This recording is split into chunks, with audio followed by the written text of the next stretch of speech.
Okay, if we could find our seats, we'll start the committee of the whole meeting.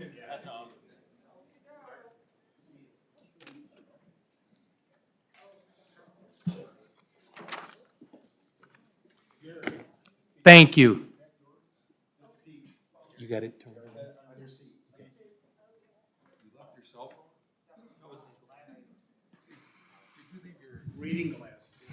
Oh, you got your iPhone in your pocket?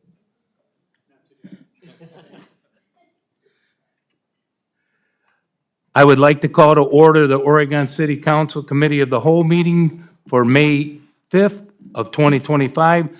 The time is now 7:05.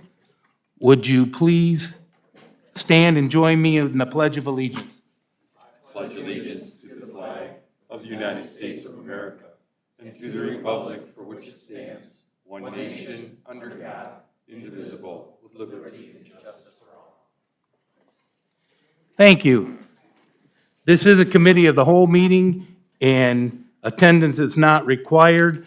Please note that all council members are present aside from Mr. Drake and Mr. Horniak. Also joining us this evening, Mayor Michael Safarian, our city administrator, Joe Major, our clerk of councils, Cassie Rawson and Josette Snyder, our law director, Melissa Papora, public service director, Paul Roman, our chief of police, Brandon Began, our assistant chief of police, Ryan Spangler, our fire chief, Clayton O'Brien, our assistant fire chief, Mark Mullins, and our finance director, Nick Roman. The first order of business this evening is persons and delegations. We have two people that have signed in to speak. So if you would, when you come up, please state your name and your address for the record. And our first is Angel Carrillo.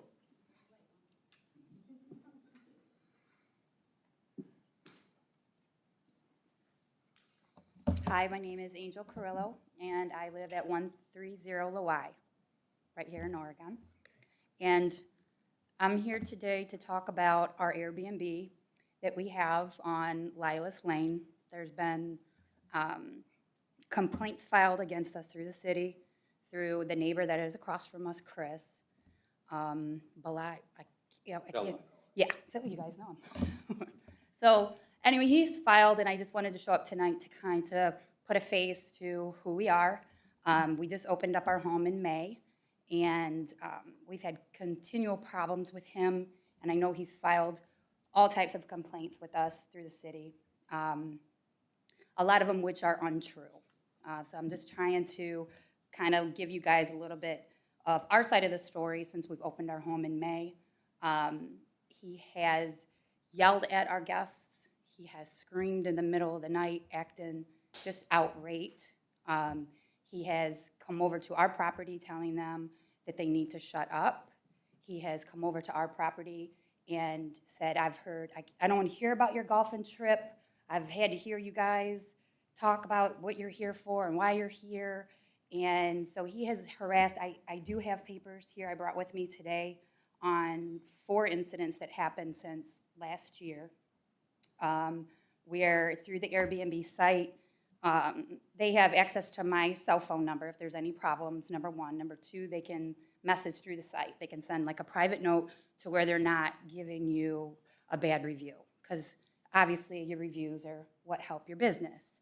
So they will privately message me either on my cell or through the site stating like, hey, this guy's not happy that you guys are here. He's acting outraged, he's screaming, he's yelling, he's saying things to us. And like I said, I have record of it if I don't know if I can leave these with you guys if you'd like. They're basically, some are text messages, and some is through the site. Who should I hand these to? To you. Hang on, 1, 2, 3, 4. Give it to the clerk. and they'll- If you'd hand it to the Okay. clerk of council, please, thank They'll you. copy them and give them to everybody. Yep. Those are just copies of the incidents that I have from our guest. I guess we don't want to fight with nobody. We have complied with everything that the city has asked us to do. Chris, I know, don't want us there. I don't know if we can come up with a way to speak with him. I've asked should I file police reports after incidents like this? Because some of this behavior is just uncalled for. And our guests, we have very good house rules. Our house rules are in place. We've had wonderful guests since we've opened up in May. We did have an incident in February that we diffused. There was some people that did come in. They had way too many people. We got alerted that there were too many vehicles. I reached out to them at that point and I said, I need you guys to leave right now, our home, or I'm gonna call the cops. And they ended up leaving like at 2 or 3 in the morning, so it was completely diffused. And again, we didn't hear anything from Chris at that point. There was just, they were parked in our yard. They were definitely 100% in the wrong. We not only have this one, but we also have 2 up in Montpelier, Ohio, that we have up and running for like 5 years. So and we just opened this one currently up in May. And we have another one in Toledo, which Toledo does very similar. You know, you have to have a short-term rental permit. You have to make sure you have a drawing of the home. You have to they charge $50 annually. So we complied with everything with them, and that's up and running good. So I just wanted to come tonight and kind of put my face out. You know, we're a small family-owned business. It's my husband, my brother, and me. So, you know, we don't want any problems, and we respect the city. We're not trying to cause any problems. And if we had guests that are coming in that are not following rules and it was a continual problem, then I would say, yeah, this is not good for the city. It's not good for the street. It's not good for, and I know there's a few other Airbnbs on the same street. The other one, there was an incident that happened at his place too that we were aware of last summer. But it didn't have anything to do with us or our guests or anybody that we had. We just want to try to figure out a way to not have all these complaints coming in the city, and I'm sure you guys don't want that either. And if we have to start filing police reports for some of this stuff, then I guess we will, but I don't want to have to go down that route. I know he's been there for a long time, and I know he does not want us there. So that's all I have. Thank you. Mr. President. Yes. Yes. And ma'am, I'll tell you this, we have people that make complaints all the time, and some of them are legitimate, some maybe not so legitimate. We like to think we're very fair here. So we evaluate the situations, and if you were in violation of something, we would even say that would be fair to present that to you. Thank you. So we know there's quite a few Airbnbs in the city. Yeah. And just like you said, you had an incident in maybe an isolated incident, but we have isolated incidents at private homes too. Correct. You know, Correct. we have a police show up at Yeah. domestic problems daily. And so, and most of those are probably not Airbnbs. Right. But what I want to stress is the fact that we would handle the rights of the person you were talking about and take their complaints and Correct. deal with them fairly. We would deal with anything that you had as a complaint as fairly also. So rest assured that, you know, we're not a city that takes sides with somebody. We just want to be fair. Agreed. And the only other thing too is one of our other concerns was if complaints keep coming in from this one particular gentleman, you know, we now We have- evaluate those. Yeah, All right, right, so- but we now have to, our yearly permit, we have to, have all of our stuff into the city of Oregon. And what if there was so many complaints where we were like, okay, we're gonna shut you guys down? Because we got people that come for work and all that too. If there were legitimate things, Gotcha. you might, remember, the key word here is fair. We will be fair. And we know that some people may file complaints, just like you said, they might have something against Airbnbs in general. Right. And just say, well, run them out. Well, we don't operate like that here. Okay. And I think Thank you. all of us would agree with that. Mr. Major, do you have a comment? I do, Thank you. Mr. President. Thank you. And thank you for coming in today. That's, Yep. I know it can be tough coming in here Yeah. and speaking at a podium and everything else. But we did talk on the phone. This is the first time I've met you, so I was planning on going out to the location just to take a look around. Full disclosure, it is 3 doors down from where I live.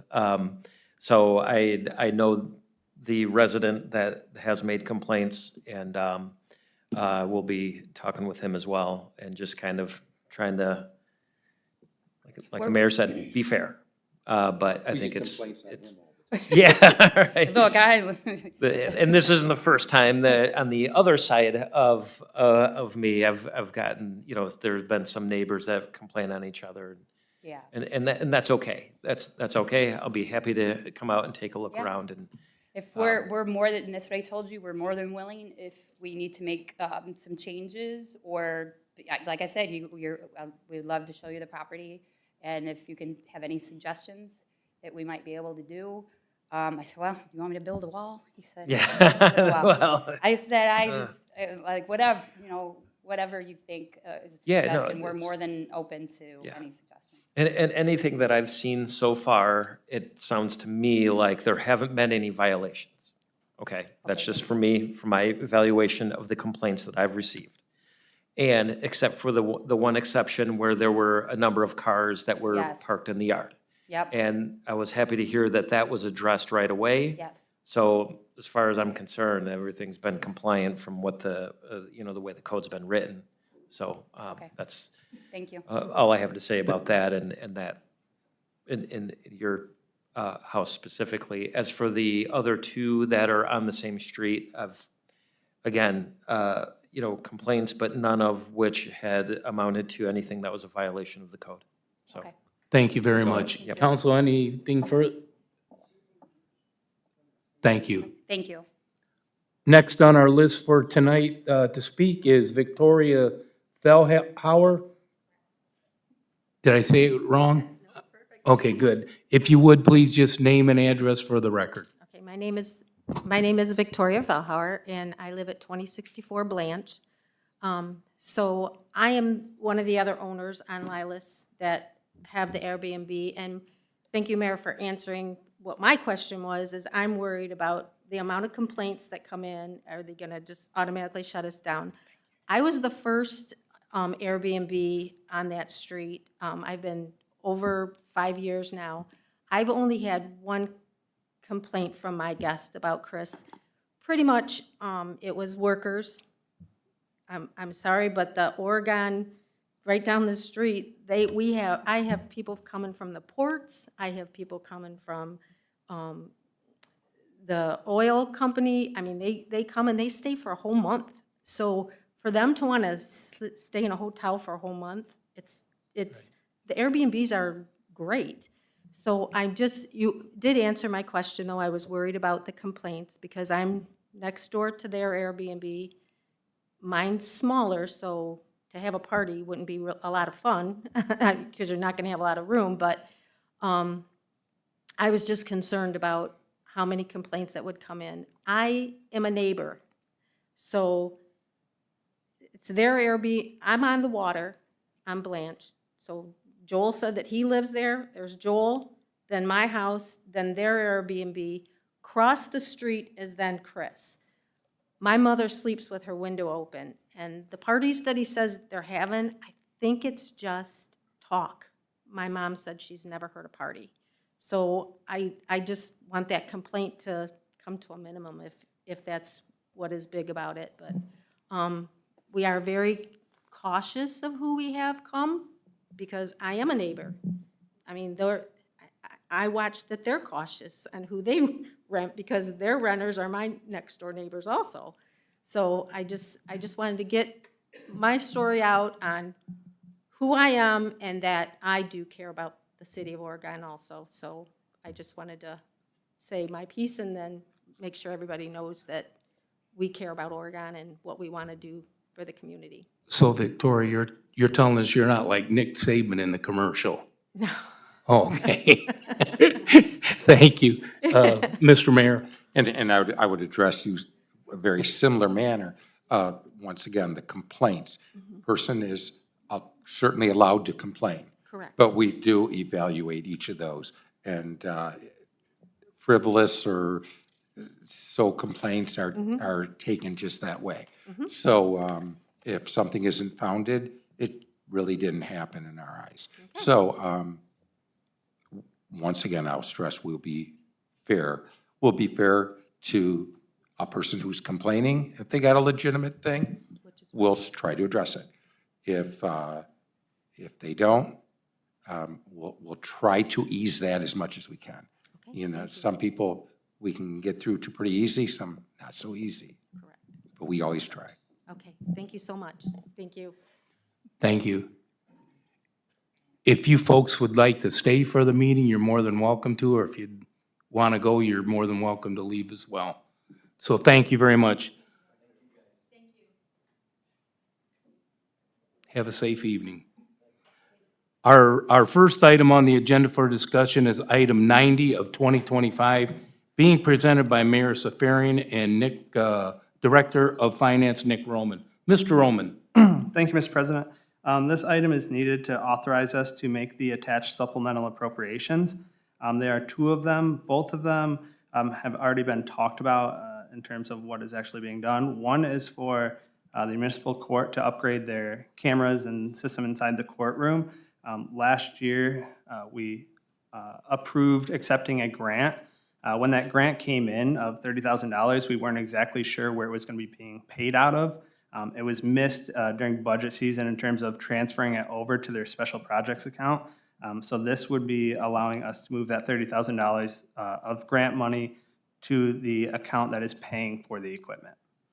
The second item is for the street light conversion to LEDs.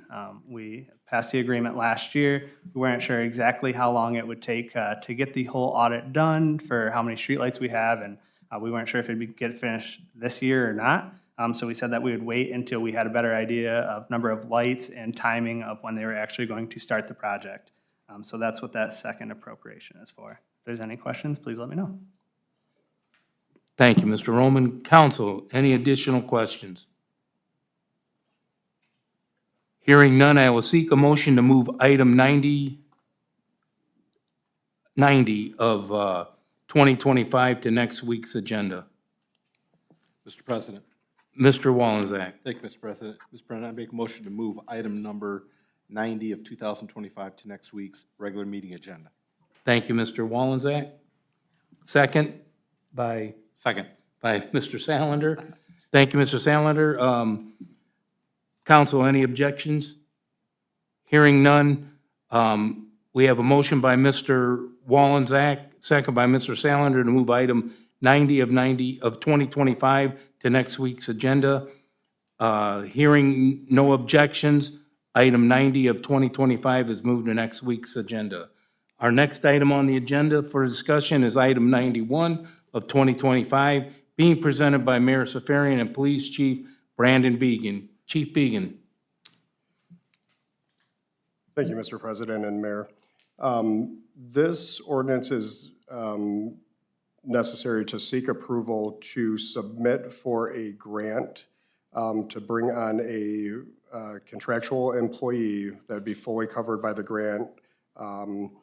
So this is through the Department of Public Safety and the Ohio Safe Communities Traffic Safety Program. This program divides the state up by county, and there's a coordinator who oversees each county. For Lucas County, that person is Natalie Haas, and she's been in the position since November of 2020. We work very closely and we participate in this program with the overall goal of working towards safer communities, and a lot of that through traffic safety and education. Additionally, the coordinator position does quarterly fatal crash reviews for the whole county. So all the local law enforcement entities and agencies within Lucas County get together quarterly. We review every fatal crash that takes place in the county, and we look for causes, we look for safety aspects that could be improved upon, and discuss those, and then try to move forward if there is something that comes out of that. The coordinator position is big into the educational and media piece of the traffic safety program, and they do the education and media to supplement the law enforcement efforts to create safer communities. This grant would need to be submitted by May 15th, and that's why we're bringing this forward and why we're bringing it forward as an emergency. This position would cost the city nothing. Again, it's all covered by the grant. We would have to do a necessary appropriation of $32,000 to cover the last quarter of this year because we didn't pre-budget for that. But everything would be reimbursed through the grant. And I think that is really all I have to add with it. It does run from October 1st of 2025 until September 30th of 2026, which is a state budget year. And I'd be happy to answer any questions if you guys have any. Thank you, Chief. Council? Hearing no questions, I will seek a motion to move item 91 of 2025 to next week's agenda. Mr. President, Yes, Mrs. Pauloff. so moved. Thank you, Mrs. Pauloff. Second. Second by Mr. Salander. Thank you, Mr. Salander. We have a motion by Ms. Pauloff, second by Mr. Salander, to move item 91 of 2025 to next week's agenda. Council, are there any objections? Hearing none, item number 91 of 2025 is moved to next week's agenda. With all the items on the agenda being considered, we will now move on to the mayor's report. Mr. Mayor. You have, after standing committees and further business, it was asked about security cameras in the council chambers. Yes. You see that on there. How we were intending to proceed with that is expanding cameras in the lobby and adding some. We don't want to talk a lot about it. What we'll do is we're going to plan for that, and when we get that hooked up, we don't like to discuss our security things, and then council can look at what we have and what we got provided, and or talk to either Joel or who else will be dealing with it, Brandon. Yeah, and so we have a plan that we had always figured to add some cameras to our existing security system, and we will have a better coverage is what I'm getting at. Thank you, Mayor. And with that, it's been a long day. I'll end my report. Thank you. Let's go to Mr. Major. Thank you, Mr. President. Just one item. This has to do with, I see Tom Lambrick left, but I've been working with Tom and Bob Stewart, if everybody knows Bob Stewart. I don't know anybody that doesn't. But Bob came to us and said, hey, we'd like to do a banner program, and try to get some local veterans or people that have ties to Oregon, and create some banners and put them up of the veterans, kind of like you see in other communities. So what we did is we did kind of a soft rollout to start with, just to kind of bring that awareness out there that, hey, we're starting this up. We've working with the Vietnam Veterans of America, which is Bob's organization. We're trying to partner with them and support them in this effort. And what they're doing with help from us is soliciting donations for that program to create the banners. So the fundraising goal is $14,000, and right now I believe that they have about $3,000 up to this point, and that was with the soft rollout. So you'll probably be seeing more things about this coming up, but it's not just about getting donations, it's also about getting submittals. So if you have a loved one or somebody who's a veteran, deceased or still active or still alive, but retired or discharged, we're still seeking submittals. In other words, they need a picture, year of conflict, date of birth, and a few other pieces of information. Real simple, so that we have information of the person that we can put up on the banner, get a banner created. So the design is done. I think that's already been decided on which design that they wanted to go with. It's just a matter of getting submittals in. So if you know anybody that's interested in having a loved one up on one of the banners, please contact the office, and we can help anybody out that's looking to do that. So just wanted to put that out there, and that's all I have, Mr. President. Thank you. Thank you, Mr. Major. Mr. President. Mr. Mayor. I just want to expand on that a little bit. Bob Stewart, someone I've known over 50 years.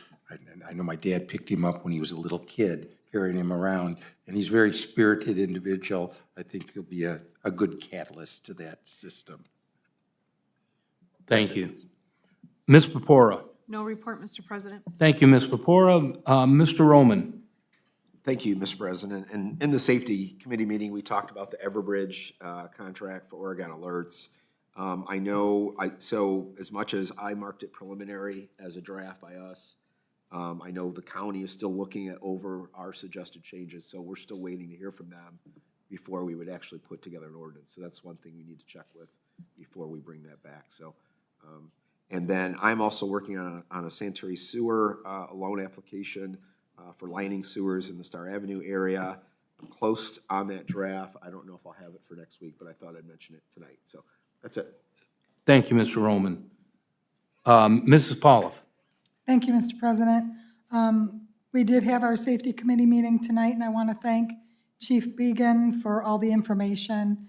It was really clear, and it was really a lot of information to squeeze in to an hour and a half, and I really thank you for that. Also, over the weekend, it was pretty rainy, so I curled up with a good read, and it was the Traffic Engineers Manual for ODOT, and it's a good read. I think everyone should read it.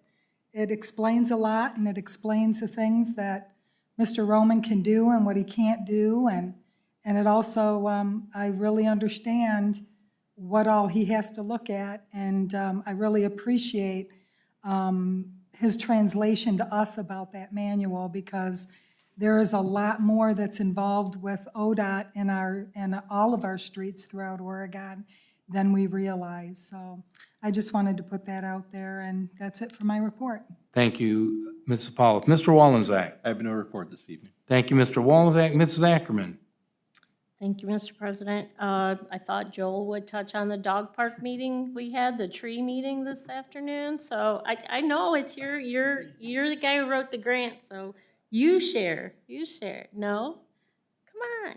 But you want me to. No, you go ahead. You. All right, Mr. President, Yes. if I may. So we did have a meeting today. It was with the Dog Park Board, the Keep Toledo Lucas County Beautiful, the Tree Commission, city staff. We were just collaborating on, with the award of the tree planting grant. We got some updates from Larry Schaefer about the construction of the pavilion inside of the dog park, which should be happening and starting at any day now, weather permitting.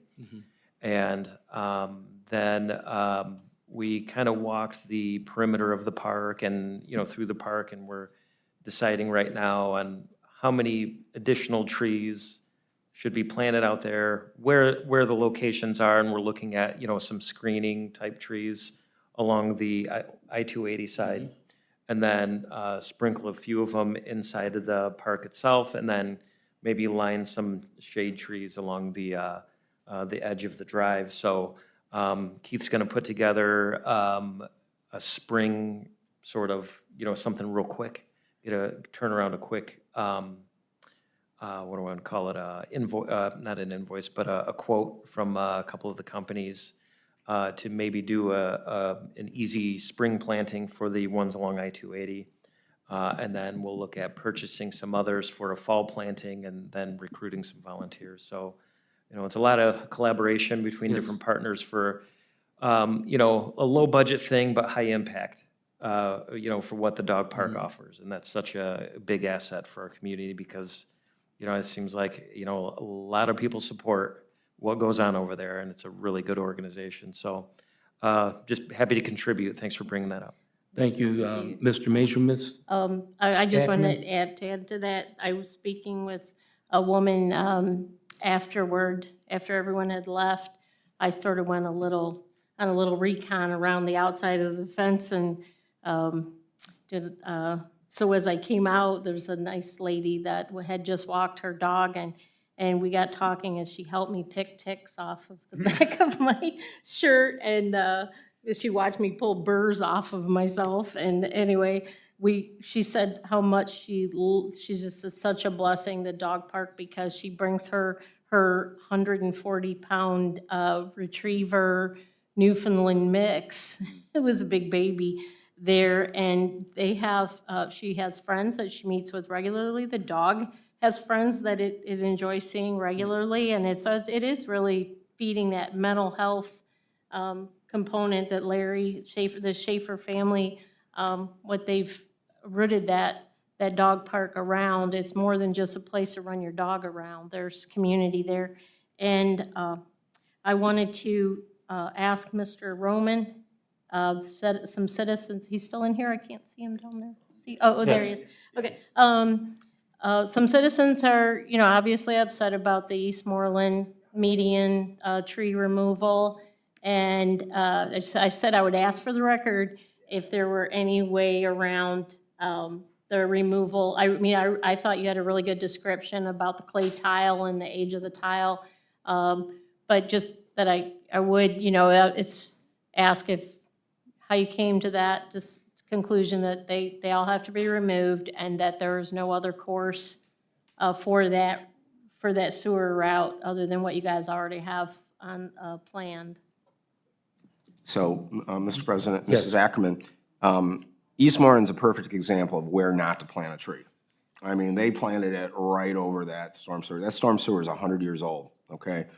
And those roots are getting through that clay tile. That tile's way past its life, and it needs to be replaced. So there is also a sanitary sewer in that same median. And when the new rules with EPA, you gotta stay 10 feet away from a sanitary sewer. There's really no good place to put that storm other than the same spot that it's in. And that's really the ideal when you do replace a storm sewer, to follow the same alignment. Because you gotta remember, everyone has individual taps to that storm. And the sanitary sewer actually has leads underneath it that you gotta make sure you don't interfere with that. So it really is the best alignment. I think the best bet is to come back and plant trees that aren't gonna interfere with that storm sewer later on. So we did send the letter out to the property owners, and that's what we like to do ahead of time and explain everything. And, I know it's hard, but it's just the reality of it. And I think we just gotta be smarter on where they plant trees. So as far as I know, they could have done it in township days, whether it was the city, I don't know. But there's pictures where it's the roots are surrounding the manhole. I mean, literally the tree. I mean, it's just the worst spot to put a tree. Well, thank you for that letter you sent out and the map. It was very clear. I thought it was a really informative letter and that map instead of showing up and just start digging and everybody, they have a time to mourn their trees now for a bit. The last thing I just wanted to, this is the last time I'm gonna say biggest week in birding. I think, well, no, I'd probably give a report, but Friday night, 5 o'clock, anybody wants to come to the opening ceremony. I know you don't think it's gonna be exciting, but it is actually. There's a lot more enthusiasm and excitement for the activity for our area. And I think we're very, very, very fortunate to live in this migratory path. And I'm so glad that I'm meeting people all the time that are becoming more aware, especially of the birds that are migrating at night, that people are becoming so much more educated and aware of what's the number of birds that go over and through this area and stop and rest here when the north or northeasters blow. This is the only place they have to stay while they wait for those favorable winds to cross the lake. So just look forward to seeing some of you there. Hopefully, everybody that is willing to come on out for the biggest week. And Pearson Park already has their event sign out. So you don't have to go very far to see some of the migrating birds. So that's it. Thank you. Thank you, Mrs. Ackerman. Mr. Salander? Thank you, Mr. President. Nothing from my standing committee, just a couple quick things. Thank you again for the safety committee and the information. It was very informative and very thorough, so I appreciate that. Also, just as a reminder, speaking of the police, this May 7th, which would be this Wednesday, there is the blood drive. So be sure to get out and get your time set up. I'm going bright and early at 8 a.m., so I'll see you then. And I'll make my 6 gallons. Yeah. And secondly, since we're talking about the dog park, also don't forget, May 18th is the 5K run, and I think they have a 1 mile run also, or walk for kids as well. Yeah, which I gotta get signed up, but I'll be out there walking and running, so I hope to see some of you out there also. And Missouri loves company, so come on out. Thank you. Thank you, Mr. Salander. And I have nothing from my standing committee. I know the mayor already touched on it. Further business before council was security cameras in council chambers, and then we already talked about the peddlers and solicitors permit. We'll revise that and come back next week with that. And if there is no further business before council, I will seek a motion to adjourn. Mr. President, Yes, Mrs. Pauloff. so moved. Thank you, Mrs. Pauloff. Second. Second by Mr. Salander. Council, any objections? This meeting is adjourned.